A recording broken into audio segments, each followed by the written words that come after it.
These days, I've been rewatching Gravity Falls for the umpteenth time, and since it's my favorite animated series in the whole wide world, I wondered why I hadn't made more videos about it. And 3 Doritos later, I had a giant document full of old and new mysteries that I'd never been able to tackle. And just like the mystery of the freezer monster, all the mysteries were different and interesting, but very often, the full investigation wasn't enough for a whole video. It's a problem I have pretty often, and as a solution, I welcome you to this new roundup series of shorter investigations, titled 3 Mysterious Mysteries of Gravity Falls. Number 1. Slavery is legal in Gravity Falls.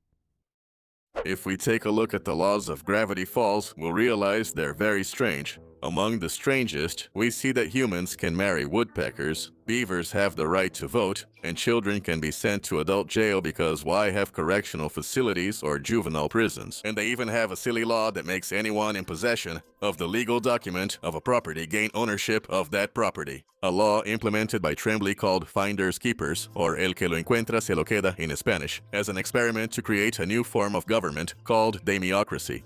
We see these bizarre laws enforced in the series, as Tyler Band's discussion of Weirdmageddon with the none of that matters law at the series end.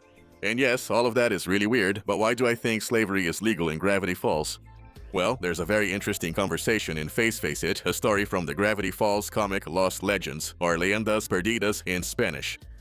These are canon stories that fit into the universe of the show, and this one specifically takes place shortly before the end of the series. Basically, Pacifica, since the end of Dipper the series. Pacifica secretly checks Dipper's journal to find something that will help her get rid of her first wrinkle, and she ends up summoning a face thief who accidentally steals Mabel's face. The whole story is marked by Pacifica's obsession with looking perfect, following her adventure with Dipper as they search for Mabel's face, an adventure in which they eventually end up kidnapped in a monster's sack. There, Pacifica confesses to Dipper where her obsession with being perfect comes from. It turns out that her mother, Priscilla Northwest, taught her from a young age that beauty was everything, that you should always judge a book by its cover, and that without being pretty, Pacifica is nothing, signing her up for children's beauty courses from a young age and reading her altered stories so she would learn that her appearance is everything. But why? Well, it turns out that Priscilla is a trophy wife, literally. Preston Northwest won her in a yacht race, according to Pacifica. The term trophy wife is usually used for a wife who is used as a status symbol by her husband, who is usually much older, and he only marries her because of her looks and how she improves his social standing, while the wife stays with him only for his money. But in this case, Preston is literally her owner. Priscilla is his property, won as a trophy in a competition, and she knows that all her status only exists because Preston wanted to compete for her. He only did that because of her looks. Although we don't know much about her past, Alex Hirsch mentioned on the podcast Between the Pines that Priscilla was Miss Fender 85 and that she met Preston there.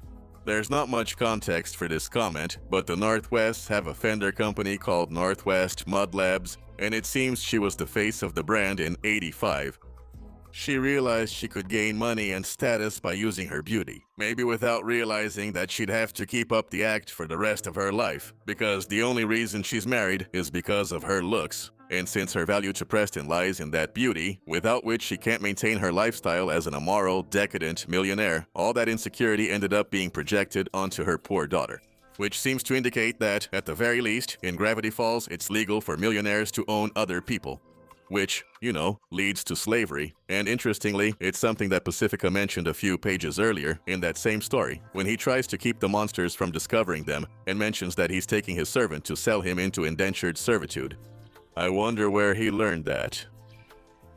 Number 2. Is Slenderman real in Gravity Falls? If you're an old fan of Gravity Falls, you've probably seen this image at some point in your life. It's a scene from The Legend of the Lake Monster, and shortly after the episode aired, this image started circulating on internet forums, convincing all of us that Slenderman lived in the woods near Gravity Falls. As was discovered later, it's a fake image, like several others that were circulating at that time, but that doesn't mean there aren't other appearances of this kind. The main and most well-known is Slenderman's appearance in the same comic as the earlier mystery, Face It. Right before ending up in the monster's sack, Dipper and Pacifica follow the face thief to a place called the Crawl Space, which turns out to be a paranormal black market underneath Gravity Falls. Humans aren't allowed here, so when they're discovered, a human auction begins, and we see this wonderful panel of Slenderman looking for his wallet to buy both kids. But it might not actually be Slenderman. You see, one of the most interesting things about this internet creepypasta is that people and companies who have tried to incorporate the mythology of Slenderman into their work always have to deal with extreme copyright issues. I won't go into details, but it's never been made clear enough why it seems like the blessing of Slenderman's creator isn't enough to use the character in movies or games. What seems to be happening is that there's an entity that bought the rights to Slenderman called Mythology Entertainment, which is related to Sony's audiovisual branch, and they tend to be quite litigious and secretive with the use of this intellectual property. Because of this, in versions of Face It from several countries around the world, Slenderman's visual appearance changes. We know the 4 different versions that you have on screen, and even the North American version was substantially changed after its first edition, changing its suit to red, removing the tentacles, and giving it a mouth. And if that wasn't enough, then we have Slenderman. Bill's book has a pretty funny section about cryptids, and one of these horrible cryptids is Slenderman, a gossipy creature that lives in hollowed-out telephone poles whose name translates as the Slender Man. And a rumor started that Bill practices his entrances for hours before being summoned, something Bill hated and says he'll sue over it. And although this is pretty funny, the image in the book is quite grotesque and looks nothing like the Slenderman seen in the comics, so it's probably another creature, the Lenderman. The Owl House has direct connections with Gravity Falls, and therefore they share a universe.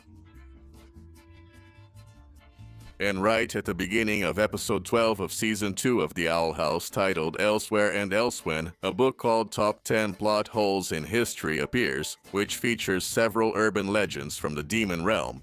And one of these urban legends is the mythical Lenderman, accompanied by the following description. As you approach the window, a figure greets you with open arms. So long, they're so long, too long. So, the conditions he offers you are too good to pass up. The snail mountain is too high. The interest rate is too tempting. You don't know what's happening to you. You accept instantly. That's when you realize the numbers you saw were just an introductory interest rate. You look for the snails in your pocket, but they're gone. Now they belong to Lenderman. This one does look exactly like the one we see in the comic, and we get the bonus joke that he left his wallet. A likely indication that this is an inside joke that Lenderman, this version of the cryptid, is a loan shark who usually steals all the money from his victims. And apparently he's also an avid fan of human auctions. Maybe it's not just a joke. Number 3. What was the monster in the freezer?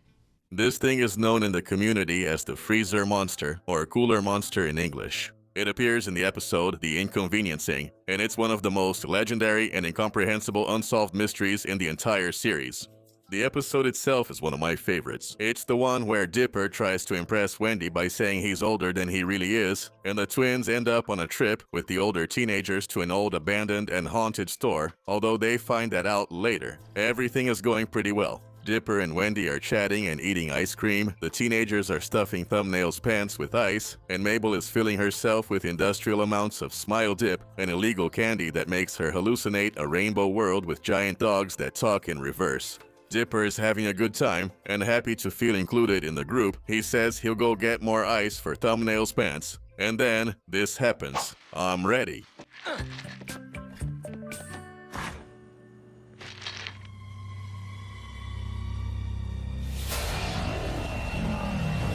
Meet my daughter. Ha.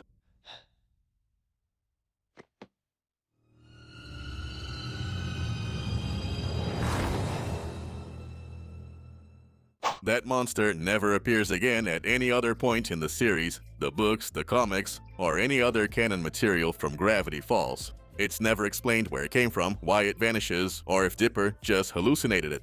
A popular theory before the end of the series was that it was connected to the ice symbol in the circle seen in a frame during the intro, a disc that we later found out was the Zodiac. It later turned out that the bag of ice was Wendy, and by the end of the series the monster never appeared again. And when Alex Hirsch was asked at Comic-Con if the appearance of the monster would ever be explained, his answer was a simple no. But that doesn't mean we don't at least have a vague idea of what it could be. Analyzing its appearance a little more closely, it seems to be a human brain still connected to some eyes and a mouth along with its entire nervous system. But if we look closer at the teeth, it seems to be just that, a set of dentures. It's not the whole mouth or anything like that, and this could give us a clue about the whole mystery. You see, the ghosts that were haunting the teenagers were two old people named Ma and Pa Duskerton. These old people hate all teenagers because the rap that a specific group of teenagers used to listen to years ago was so outrageous that it gave them both heart attacks and killed them. So while the group was trashing the store, both ghosts were trying to scare them before locking them in the store forever, showing Dipper the skeletons of the teenagers at the store's door, for example. Then they possess Mabel and do a reenactment of The Exorcist. And at this point, we start to realize that every ghost possession has a special glow. The glow that surrounds Mabel when she's possessed also appears whenever something supernatural happens to the teenagers. You can see it when Tambry's trapped in the TV, Thompson gets transported to the arcade, Nate becomes a sausage, and the same happens to the others. Well, the same glow surrounds the freezer monster, but there's a problem, and that's that it can't be a real possession. Right? No living person looks like that. Well, the glow also surrounds both ghosts when they become visible.